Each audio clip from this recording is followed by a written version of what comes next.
মহাসড়ক অবরোধ করার কারণ হচ্ছে কোঠা বিরোধী হতে হবে, কোঠার বাইরে যেতে হবে। মেধাবীরা চান্স পাচ্ছে না আমাদের কারণে, ওনাদের কারণে।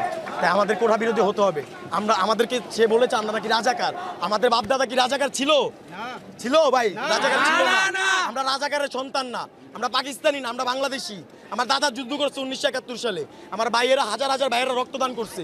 তোমাদের সকলের উদ্দেশ্যে একটা কথা বলতে চাই আমি। কথাটা হচ্ছে তোমরা মারতে জানো, আমরা মরতে জানি। আমরা মারতে জানি, তোমরা মরতে জানো তো? আমাদের দাবি হচ্ছে এই যে কোটার যে প্রথাটা আছে, কোটার প্রথাটাকে বাতিল করে মেধাকে পরিপূর্ণ দেওয়া, অগ্রাধিকার দেওয়া উচিত, প্রায়োরিটি দেওয়া উচিত। এখন আমাদের অগ্রাধিকার দেওয়া হচ্ছে কোটাকে। আমাদের যে বিসিএস ক্যাডারের যে লাইনটা আছে, এখানে আমরা দেখা যাচ্ছে যে পরিসংখ্যানে 72% কোটার থেকে আসতেছে, আর যে 28% আছে সেটা হচ্ছে মেধার থেকে আসতেছে।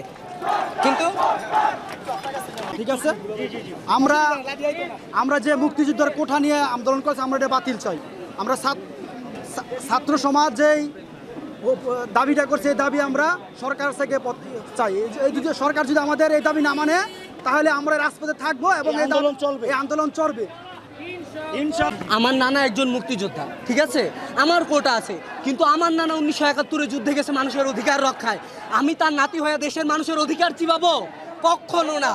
যতক্ষণ পর্যন্ত দেশের মানুষের অধিকার না আসতেছে, বাংলার ছাত্র সমাজ রাজপথে থাকবে।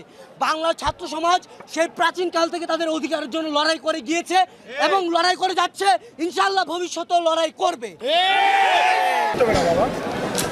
আমাদের দাবি দেওয়া হচ্ছে আমাদের ছাত্র সমাজ সুষ্ঠুভাবে এই যে কোটা সিস্টেম এখন আছে চালু, এই কোটা সিস্টেমের সংস্কার চাচ্ছে।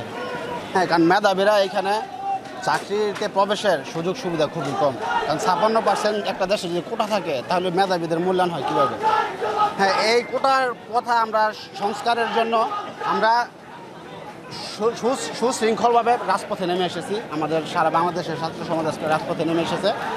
আমরা যতদিন পর্যন্ত এই সরকার কোঠা সংস্কারের এই কোটাকে সংস্কার করে নতুন করে কোঠা অন্য সিস্টেম চালু না করে, তাইলে আমরা এই আন্দোলন আমরা চালিয়ে যাব, চলবে। যতদিন পর্যন্ত এই কোঠা সিস্টেম বাদ না হবে, ততদিন আমরা রাজপথে আন্দোলন করে যাব ইনশাআল্লাহ।